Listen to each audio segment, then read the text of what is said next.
하나님의 말씀, 오늘의 말씀 민수기 13장 3절 말씀 우리 함께 말씀 한번 찾으실까요? 민수기 12장 3절 짧은 한 절의 말씀인데요, 우리 한 목소리로 함께 하나님의 말씀 보겠습니다. 이 사람 모세는 온유함이 지면의 모든 사람보다 더하더라. 아멘. 수능 때문에 우리 많은 분들이 기도해 주시고 또 수험생들이 공부했는데요, 우리 학생들에게 자기의 실력을 잘 발휘하는 것 필요하죠. 코로나 때문에 많이 참 어려웠어요. 그래서 우리 학생들에게는 은혜가 좀 더 필요할 것 같아요. 실수하지 않고 또 마음 침착할 수 있고, 우리 믿는 자들에게는 플러스 알파라는 게 있어요. 저는 그게 은혜라고 생각합니다. 농부는 밭을 탓하지 않습니다. 좋은 목수는요 또한 연장을 탓하지 않습니다. 훌륭한 목사도 그래야 되는데 훌륭한 목사는 성도를 탓하지 말아야 돼요.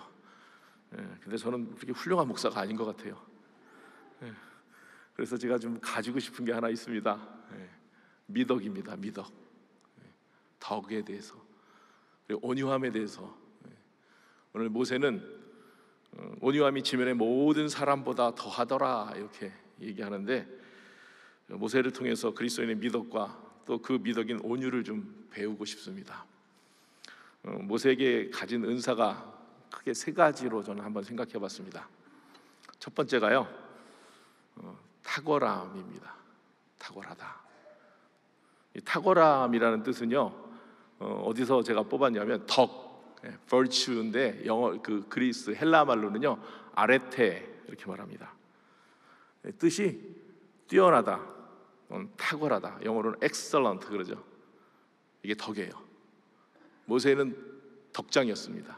덕이 많은 사람, 출중하게 뛰어난 사람. 그렇게 모세처럼 되라고 저에게도 얘기해 주셨어요. 이 excellent를 한문으로 표현하면 저는 이 자를 꼭 들고 싶어요. 숫자. 무슨 숫자예요? 빼어날 수. 그럼 생각나는 사람 없습니까? 수제 할 때 제 이름 끝자가 이 숫자를 저희 부모님께서 빼어나라, 잡아서 빼날 자, 잡을 병자 빼어날 숫자를 써줬거든요. 제가 지난 수요일 시간에 제가 목동 천재라 그랬죠. 제가 목동 천재였는데 그 다음부터 천재가 되지 않고 평범하게 됐습니다. 모세는 그런데 이 빼어난 것이 아주 출중했습니다. 모세는 여러분들이 잘 알고 있듯이 이집트 땅에서, 애굽 땅에서 태어났는데 그 당시가 아주 굉장히 힘든 시기에 태어났어요. 그런데 하나님께서 그를 탁월하게 하셨고, 그 탁월할 뿐만 아니라 아주 특별하게 하셨습니다. 하나님은 그를 태어날 때부터 하나님이 바울과 같이 지목하셨습니다. 이집트 애굽 땅에서 왕국 생활할 때 그는 누구보다 뛰어난 사람이었습니다. 하나님께서 그를 태어났는데 거기에 두지 않고 그를 죽이시지 않고, 다 죽이라 그랬잖아요. 이스라엘 사람 남자가 너무 많아지니까 이스라엘 사람들을 다 죽여라 산파에게 시켰는데, 죽을 자리에서 하나님께서 건져내 주셨다. 물에서 건져내다 이런 뜻으로 이름을 모세스, 이게 물에서 건져내다. 그는 왕궁에서 40년 동안을 공부할 수 있는 기회를 허락하셨어요. 문과 무를 겸비한 수업을 받았습니다. 죽어야 될 자리에서 하나님께서 그를 로얄 패밀리로, 바로의 공주의 딸로서 그들과 함께 공부하고 소양을 겸비한 시간을 40년을 갖게 하셨습니다. 더 이 탁월함은 어떻게 만들어지는가? 태어날 때부터 똑똑한 사람이 있고요, 그리고 후천적으로 똑똑해지는 사람이 있는데, 이 탁월함은요 배움에서 만들어집니다. 배움에서. 예수님께서 산상수훈에서 또 말씀하셨고, 또 마태복음 11장 29절에도 이렇게 말합니다. 나는 마음이 온유하고 겸손하니 이렇게 말합니다. 나의 멍에를 메고 내게 배우라. 그리하면 너의 마음이 쉼을 얻으리니. 배우십시오 이렇게 말합니다. 탁월함은 선천적으로도 탁월할 수 있지만 저는 후천적으로 탁월하게 훈련되고 배우는 사람들이 더 많다고 생각합니다. 우리 동양에서도 사람들에게 이 배움을 가르치는데 뭘 가르쳤냐면요, 덕, 동양의 덕. 아까 virtue, 동양에서는 덕이 있는데 우리 중국 영향을 많이 받아서 동양 철학의 가장 근본이 됐던 공자가 논어라는 책에서 세 가지 덕을 얘기합니다. 이 덕을 삼달덕 이렇게 말해요. 세 가지 덕. 어떤 경우에도 통하는, 어떤 경우에도 통행하는 세 가지 덕. 예전에 도덕 시간에 저는 배웠습니다. 지, 인, 용 이렇게 말합니다. 첫 번째 지, 이 지는 지혜, 지혜자. 지혜자는 어떤 자입니까? 사리를 잘 분별하고 이치에 밝은 사람. 지식이 있어야 돼요. 덕의 가장 첫 번째 지. 두 번째는요 인입니다. 인은 인자, 마음이 넓고 너그러우며 화를 내거나 근심하지 않는 사람들, 잘 컨트롤할 수 있는 사람들, 마음이 따뜻한 사람. 두 번째 덕. 세 번째 덕은 지인용입니다.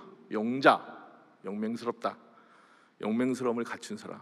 이 세 가지를 잘 갖추면 덕망 있는 사람이다. 이 공자가 나중에 후에 그 공자가 죽고 나서 그 뒤에 맹자가 이 공자의 그 뜻을 다 이렇게 보면서 네 가지 덕을 얘기했습니다. 맹자가 사람으로 갖춰야 될 네 가지 마음씨. 잘 알죠? 인의예지 이렇게 말합니다. 어질고 의롭고 예절 바르고 지혜로운 것. 이 네 가지의 마음씨를 가질 때 덕망 있는 사람이다 이렇게 말합니다. 이 덕은 아주 탁월하다 그랬잖아요. 근데 탁월하지 않고 평범한 사람들은 어떻게 우리가 덕을 갖출 수 있을까? 마이클 호튼이라고, 제가 예전에 샌디에고 살았는데요, 그 샌디에고에 신학교가 하나 있었어요. 동부에도 하나 있었는데 제가 살던 샌디에고 약간 북쪽에 에스콘디도라는 동네에 웨스트민스터 신학교에 그 마이클 호튼이라는 교수님이 계세요. 그 교수님이 평범함, 오디너리라는 책을 썼는데, 평범한 것은 이류가 아닙니다. 이류 할 때 이류가 아닙니다.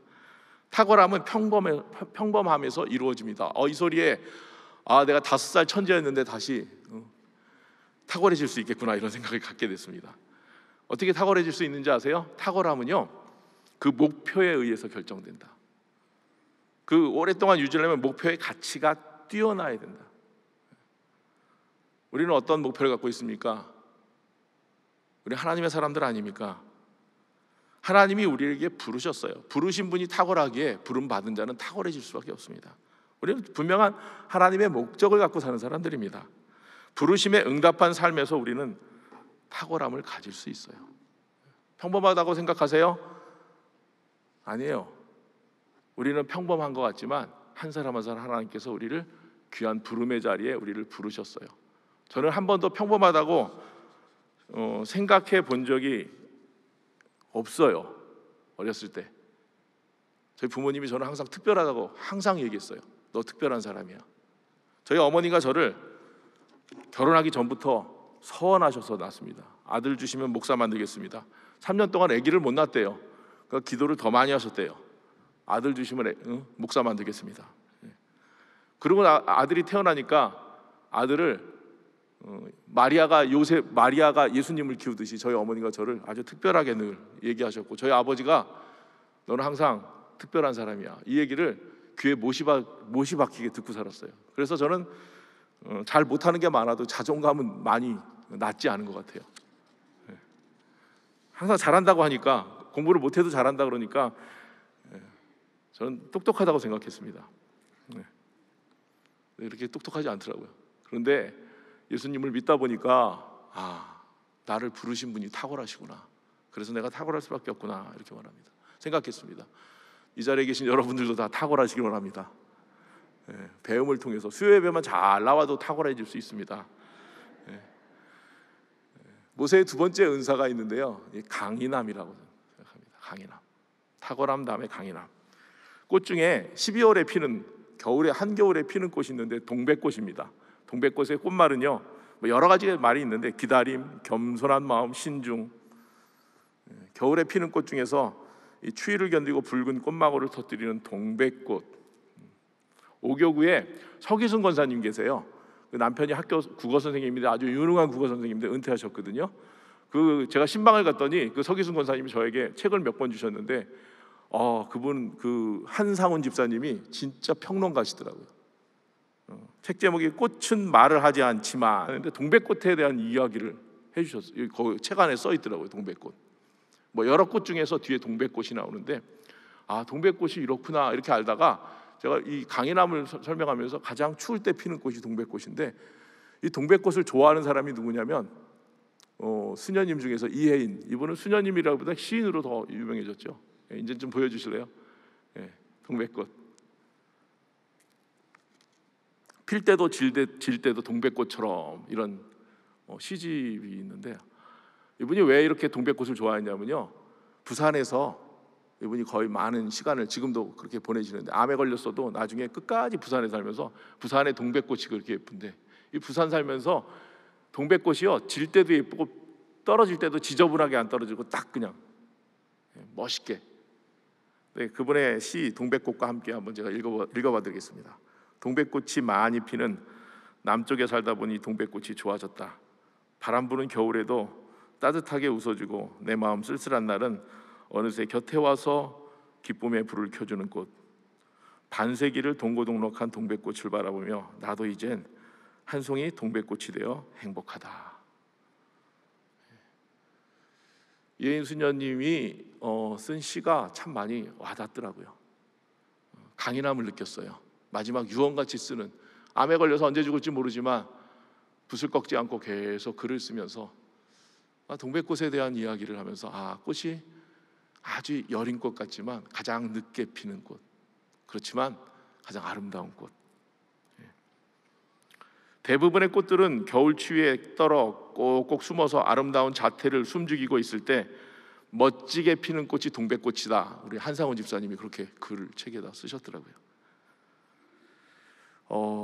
저도 좀 강인함, 어떤 게 강인할까 생각하다가 제가 목회실에 화분이 몇 개 있는데요, 거기에 다육식물이 있어요. 다육식물이 잎이 따다가 이렇게 딱 심으면 이렇게 다시 꽃 다시 나는데 거의 잘 안 나더라고요. 근데 최근에 제가 잎 하나를 딱 심었어요. 다 죽었는데 하나가 딱 살아남았습니다. 살아남았는데 살아난 게 놀랍게 생명력 옆에 이렇게 자라났어요. 저 돌밭에다 그냥 꽂아놨어요. 아무것도 하지 않았어요. 돌밭에 꽂아놨거든요. 근데 그 틈 사이로 다시 하나의 생명체가 싹 올라오는데 너무 아름다운 거예요. 저게 생명력이구나. 돌틈에서 자란 생명력. 잎 하나를 돌틈에 꽂아놨는데 생명이 연장될 뿐만 아니라 새로운 생명이 거기서 나오고 연약한 잎에서 저희가 강인함을 느꼈습니다. 이게 강인함이구나. 모세가 40년을 왕궁 생활을 마치고 광야 생활을 40년 동안 합니다. 그에게는 흘렀던 세상의 은혜가 다 빠지고 광야 생활 동안에 뼛속까지 기름기가 쫙 제거되고 담백한 인간으로 변화되었어요. 평소에 믿고 배웠던 학문이 소용없어지고 광야에서 생존하면서 살아가는 것 외에는 배운 지식이 아무 필요가 없었습니다. 그의 광야의 삶에서는 기다림의 영성을 그는 배웠습니다. 정말 팍팍했어요.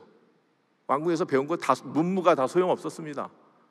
그냥 광야 생활 40년은 그에게 그냥 쿡 죽어 살 수, 기가 한번 꺾여서 언제까지 살았는지 아세요? 시편 150편 가운데 모세가 쓴 시 잘 알고 있는 90편입니다. 우리의 연수가 70이요 강건하면 80이라도 그 연수의 자랑은 수고와 슬픔뿐이요 신속기간이 우리가 날아가나이다. 예수님보다 1500년 전, 지금으로부터 3500년 전에 수명이 70세였습니다. 크게 차이 안 나죠. 그런데 잘 살아봤자 80살. 모세가 부름받은 나이가 80살이거든요. 40년을 그는 그냥 인생 끝날 때까지 거기서 광야에서 죽다가 그냥 기다리다가 죽었어야 됐습니다. 그런데 하나님께서 그를 살려주셨죠. 누가 강인한 사람입니까? 독일의 축구 선수 베켄바워라는 분이 1945년생이신데 이런 얘기를 했습니다.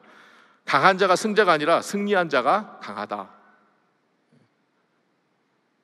강한 자가 승자가 아니라 승리한 자가 강하다. 겨울이 되면 리그가 끝나요. 그런데 선수들을 다시 뽑고 선수들을 이적시키는 모든 프로 팀들이 이 스토브 리그라 그러죠. 난로. 따뜻한데 모여가지고 그냥 어떻게 하든지 좋은 선수 데리고 오려고 합니다. 우승을 위한 투자를 하거든요. 잘하면 뭐예요? 승리를 해야지. 팀이 잘하면 뭐합니까? 승리를 못하는 걸. 사람들을 뽑아오려고 그럽니다. 강한 자가 오래 사는 것이 아니라 오래 사는 사람이 강한 사람입니다. 아까 말하는 것을 바꿔 말하면 이렇게도 말할 수 있습니다. 살고 죽고 승리하고 패배하는 것은 어디에 있어요? 다 하나님의 주권 가운데 있습니다. 모세의 강점은요 뭐였냐면 강인함인데 그는 오래 살았어요. 남들보다 40년을 더 살았습니다. 하나님이 그의 생명을 연장시켜 주셨어요. 신명기 34장 7절에 보니까 모세가 죽을 때 나이가 120세, 남들보다 40년, 50년을 더 살았습니다. 그의 눈이 흐리지 아니하였고 기력이 쇠하지 아니하였더라. 저도 그렇게 해보려고요. 오래 살아보려고요. 가만히 있으니까 목회 잘하시는 분 다 떠나시더라고요. 그렇죠? 우리 교회도 부목사님들 다 떠나잖아요. 이러다 보면 언젠가 잘할 날 오지 않겠어요? 오래 살면 돼요. 여러분들도 어떻게 기도하시냐면 하나님 강인하게 해주세요, 오래 살게 해주세요, 이렇게 기도하세요. 건강하게 오래 살면 좋잖아요. 그렇죠? 눈이 흐려지지 않고 기력이 쇠하지 않고 오래 살면 언젠간 일하겠죠. 그렇죠? 가진 거 갖고 잘해. 강점이 미래다. 그 마커스 버킹엄이라는 분이 아주 뭐 그냥 심플한 책이에요. 강점 찾고 그거 키워라, 이런 뜻이에요. 선택과 집중. 강이란 사람은 약점이 없는 것이 아니라 강점을 잘 사용하는 사람입니다. 리더도요, 탁월한 리더는 그 자체가 더 나은 미래입니다. 사람이 곧 미래예요. 우리 교회, 저는 여러분들이 꼭 기도해 줘야 될 분이 계세요. 저희 교회 목사님들, 우리 담임 목사님들, 우리 많은 부교육자들. 다음 세대를 책임지기 위해서는요, 훌륭한 탁월한 리더를 만들어야 됩니다. 한 가지만 잘하면 돼요. 사람 약점 많습니다. 근데 다음 세대 투자는요, 건물이나 시스템이 아니라 좋은 사람, 믿을 만한 인재를 키우는 것. 전 그게 우리 교회가 해야 될 일이라고 생각합니다. 강점을 키우는 것. 뇌세포에는요, 많은 세포, 뉴런이라는 뇌세포에 연결할 수 있는 시냅스라는 게 있어요. 스위치 같은 것. 그림을 준비해 주셨는데, 뇌세포가 이렇게 많은 세포가 이렇게 가지치기 하고 이렇게 세포가 있는데 그 세포 사이를 연결할 수 있는 게 시냅스라는 게 있거든요. 이게 태어나면서 3살까지는 이 시냅스가 막 많아진대요. 근데 3살부터 15살까지는 이 시냅스를 다 끊어버려요. 이게 이 스위치를 다 끊어버려요. 왜 그러냐면요, 선택과 집중을 하는 겁니다. 3살까지는 이게 막 많아졌다가 갑자기 그걸 끊어버려요. 중요한 것만 남기고 시스템을 다 끊어서 강력한 연결로 잘 이용하는 데 집중하는 것. 제가 질문 하나 할게요. 나이가 들수록 학습 속도가 느려지는가? 이렇게 질문합니다. 어때요? 여러분들 스마트폰 갖다 주면 유치원생이 빨라요? 여러분들이 빨라요? 70, 80대시면 학습 속도가 느려지는가? 이렇게 물었을 때 답이 그렇답니다. 그렇다. 느려져요. 학습하는 속도는 어린애들이 빨라요. 연세 들면 느려집니다. 이거 뭐 아무리 좋은 100만 원짜리 스마트폰 사주면 뭐합니까? 제대로 소리나도 끌지도 모르는데. 이 새로운 스냅스를 연결하기 위해서는요, 많은 것이 이제 소비가 되는데, 성인의 뇌는요, 새로운 연결을 학습할 때 자원을 적게 소비하는 방법을 찾게 됩니다. 그러니까 스마트폰 좋아도 쓰는 것만 쓰듯이요, 우리의 그 뇌가 선택과 집중하게 되고 아주 빠른 것만 좋아하거든요. 그러니까 나머지 걸 다, 불필요한 걸 다 막아버려요. 연세가 드시면 눈이 잘 안 보이고 귀가 잘 안 들리는 이유가 거기 중에 하나예요. 몸이 다 약해지면요, 몸을 보호하기 위해서 전체가 다 약해지면서 이 밸런스를 찾거든요. 자꾸 귀가 밝아서 이렇게 들으면 어떻게 해요? 시어머니 욕하는 소리 들리면 오래 못 살아요. 자꾸 며느리가 욕하잖아요. 칭찬도 하지만 그런 거 자꾸 들은 사람은 속 터져가지고 한이 생겨가지고 금방 죽거든요. 그러니까 귀가 안 들리면 아, 하나님이 나 오래 살라 그러나 보다. 눈이 밝으면 나가서 계속 일하거든요. 그러니까 계속 일 못하게 하려고 눈이 잘 안 보이는 겁니다. 치아가 좋으면요, 자꾸 먹어요. 먹어대면 자꾸 몸이 망가지거든요. 적게 먹어야지 오래 사는데. 그래서 좀 이게 하이브리드 자동차처럼 아주 좀 이렇게 우리가 연약해져야 됩니다. 그래서 이 나이가 들면요, 새로운 나뭇가지를 내는 게 아니라 이미 나와 있는 나뭇가지에 새로운 싹을 트어서 거기다가 눈을 만드는 게 이게 지혜, 삶의 지혜거든요. 그러니까 붙어서 하세요. 똑똑한 사람 옆에 쫙 붙어서 하시면 됩니다. 혹시 힘들면 나 강인하지 않으면 누구 옆에 딱 붙어 살면 됩니다. 좋은 사랑방장 옆에 딱 붙어 살고요, 괜찮은 사람 하나 있으면 그 사람 옆에 딱 붙어 살면 됩니다. 그리고 예수님도 잊지 마세요. 오늘의 양식을 보니까 이런 글귀가 있더라고요. Slow but sure. 느리게 그러나 확실하게. 그러니까 확실하게 붙어 사세요. 딱 붙어 사시면 됩니다. 주님 옆에 딱 붙어 사시면 Slow but sure. 확실하게. 모세가 40년 왕궁 생활할 동안 지식을 얻었고요, 40년 동안 광야 생활하는 동안 경험을 얻었습니다. 지식과 경험은요, 그에게 탁월함과 강인함을 주었습니다. 이 두 가지는 모세를 교만하게 하지 않았습니다. 그를 교만케. 왜 그러냐면 그는 지식과 경험이 적당한 때를 만나지 못했어요.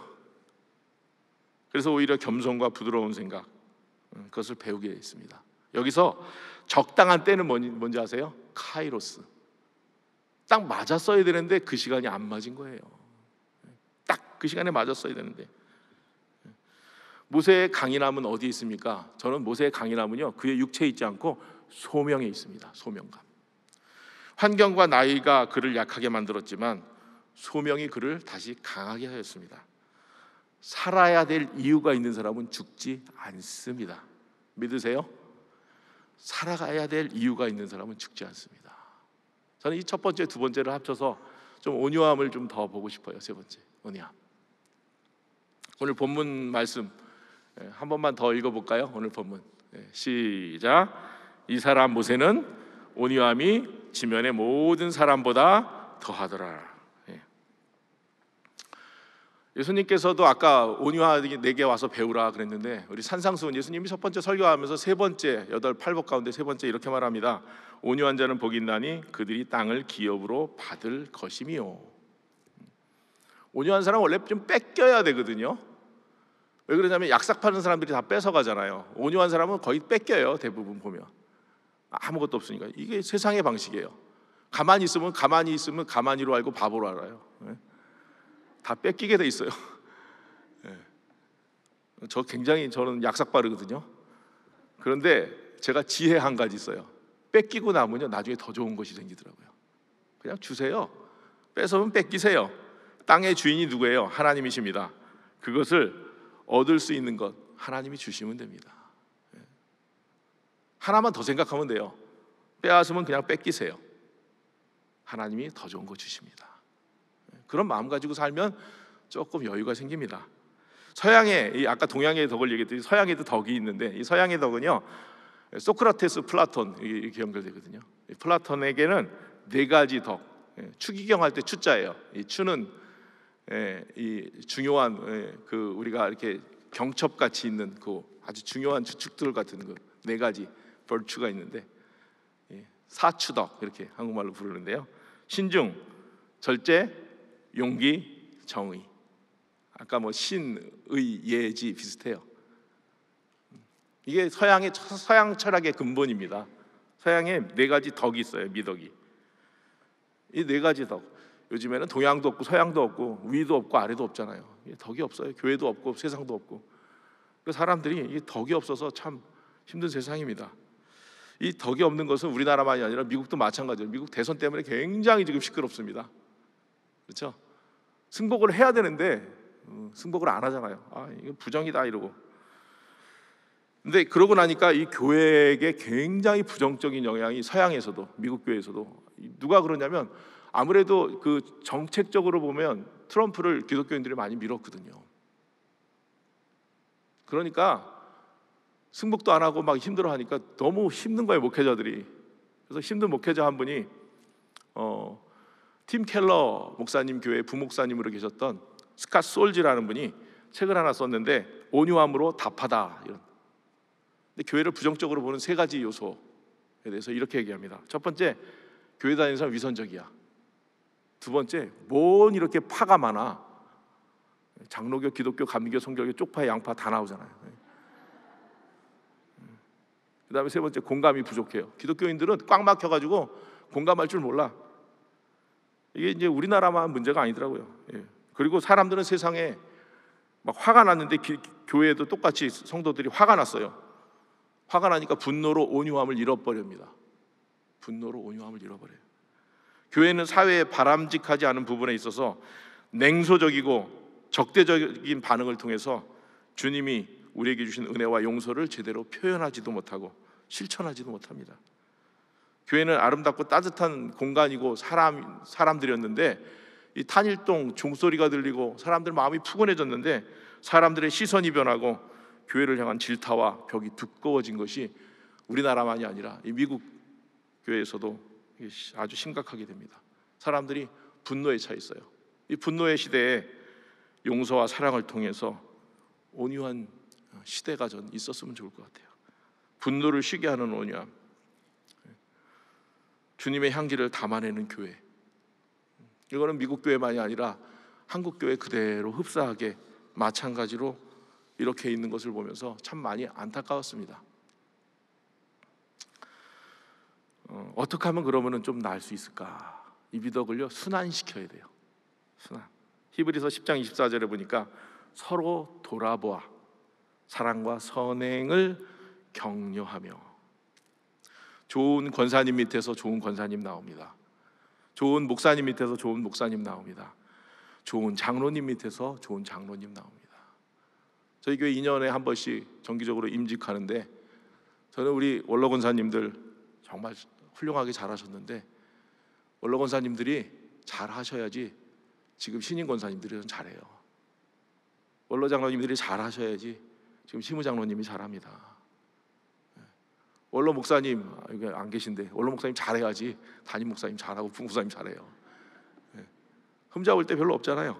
그렇죠? 잘하셔야 돼요. 덕을 순환시켜야 됩니다. 그 영국의 톰 라이트라는 분 목사님이 계신데요. 그분이 그리스도의 미덕에서 미덕은요 특정한 활동과 실천의 순환 속에 사로잡힐 때 그 미덕이 생긴다. 여기서 특정한 활동과 실천의 순환, 봉사하는 사람, 헌신자, 그게 바로 미덕입니다. 순환시켜야 돼요. 가만히 있으면 썩어요. 순환시켜야 됩니다. 교회가 잃어버린 것이 있어요. 세상 책인데요, 매너의 역사라는 책이 있어요. 독일학자, 사회학자가 쓴 엘리아스라는 분이 쓴 책인데요, 이분이 매너는 곧 문명화 과정이다, Civilizing Process 이렇게 나왔어요. 매너는 곧 문명화하는, 인간이 선으로 행하는 언행에 있어서 매너라는 요소가 결핍되어 있으면요 상대에게 비문명적 행위로 인식될 수 있다. 좀 쉽게 말해서요, 매너 꽝이면 안 된다는 거예요. 매너가 꽝이면. 세상 사람들이 뭐 보고 배워요? 주님이 안 보이는데. 그리스도인들이 매너가 좋은가 안 좋은가? 매너가 꽝이면 주님이 기뻐하지 않습니다. 매너 좋아야죠. 좋은 매너는 기본이에요. 근데 매너도 없고 신앙도 없고 이것도 없고 저것도 없고 덕도 없고 맨 떡만 많이 먹지 마시고 잘 덕을 쌓아야 돼요. 교회 오니까 떡만 많이 주더라고요. 떡 그러지 말고 덕 그러세요. 이제 주는 대로 덕이 있어야 됩니다. 말에도 품격이 있거든요. 말의 품격. 이기주라는 분이 쓴 책에 우리 말 속에 상대방에 대한 배려가 빠져 있으면 그것은 목소리가 아니라 거친 소음이라고 표현합니다. 여러분들 소음 내세요? 소리 내세요? 아름다운 소리, 찬양이 입에서 넘치기를 원합니다. 부드럽고 유연한 그리스도인의 모습 속에서 주님을 볼 수 있기 때문입니다. 세상 사람들도 이렇게 말하지 않습니까? 내가 다니는 교회, 기독교를 한번 다시 생각해 보시기 바랍니다. 내가 나이 먹고 정말 나에게 온유함이 있는가? 우리 교회 온유라고 이름 붙이신 분이 몇 분 있냐면 13분이 계세요. 13분.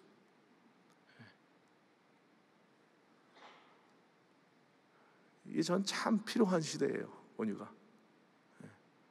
얼마나 이름 아름다워요. 온유. 하나님께서 우리에게 모세에게 주셨던, 모세가 그런데 그렇게 온유해 보여요? 온유해 보이지 않았어요. 제가 이거 보면서 온유가 그냥 얌전한 게 온유가 아니구나. 모세가 굉장히 이 다혈질적인 부분이 많았거든요. 근데 그를 온유하다고 말합니다. 온유는요, 만들어지는 겁니다. 주님께 가까이 간 자들에게. 온유는 만들어지는 겁니다. 분노를 안 내는 것이 온유가 아니라 온유는 만들어지는데 주님 닮아가는 것. 탁월함, 강인함, 온유함. 모세에게 주신 세 가지 은혜가 있는데, 이 탁월함은요, 아까 말했듯이 이 덕에 대한 아레테, 목표에 의해서 결정되는데 그 목표의 가치가 뛰어나야 되고, 모세를 부르신 그 부르신 분, 그분이 주실 때 우리는 탁월함을 가질 수 있고, 평범한 가운데 탁월함을 우리는 소명에 의해서 깨달을 수 있어요. 강인한 것은요, 딱딱한 것이 강인한 것이 아니라 부드러운 게 강인합니다. 생명력은요, 강력한 연결을 가질 수 있고, 그것은 주님께서 우리에게 허락하실 때. 불필요한 것은 줄이고 주님과의 관계를 강력하게 하는 것. 아까 시냅스가 3살부터 15살 때까지는 다 끊어버려요. 조금만 남기고 일찍부터 준비합니다. 우리의 뇌는, 여러분들 예수 어떻게 잘 믿어야 되는지 아세요? 주님께만 집중하는 것. 불필요한 거 다 끊어야 돼요. 코로나 시대 때 예수 믿기 얼마나 좋아요. 갈 데도 없다 그러잖아요. 갈 데도. 어디 와요? 교회 와야죠. 갈 데도 없는데. 문 열렸을 때 와야 돼요. 물 들어왔을 때 배 노져야 되고요. 어디 가요? 자꾸. 예수 믿기 이렇게 좋은 때가 어디 있습니까? 다 아무것도 하지 말라는데. 할 게 없으니까 성경 쓰는 게 아니라 성경을 씀을 통해서 내가 온유해질 수 있어요. 분노를 쉬게 하십시오. 분노의 시대에 세상 사람들처럼 살지 마십시오. 적어도 나이가 60이 되고 70이 되고 80이 되면 온유함은 갖추어야 될 덕목입니다. 온유와 사랑으로 주님의 향기를 나타내십시오. 시편 한 절 말씀만 좀 더 볼까 합니다. 한번 우리 같이 읽어볼까요? 시작. 또 주께서 주의 구원하시는 방패를 내게 주시며 주의 오른손이 나를 붙잡고 주의 온유함이 나를 크게 하셨나이다. 온유함을 통해서 존경받는 그리스도인 되기를 축원하며 축복합니다. 기도하겠습니다. 하나님, 우리의 모습에서 온유를 찾아볼 수가 없어서 세상 사람들이 우리를 보며 주님의 모습이 안 보여서 오히려 힘들어합니다. 아버지, 저 각 개인이, 우리 교회가, 많은 사람들이 그리스도인의 미덕을 우리의 가슴에 다시 한번 품을 수 있게 하시고 배울 수 있게 하여 주옵소서. 저희에게 부족한 것 주께서 아시오매 하나님께서 우리를 통해서 더욱더 주님께 가까이 갈 수 있게 하시고 우리를 아름답게 변화할 수 있는 하나님의 놀라움이 우리 가운데 거하게 하옵소서. 예수님의 이름으로 기도합니다.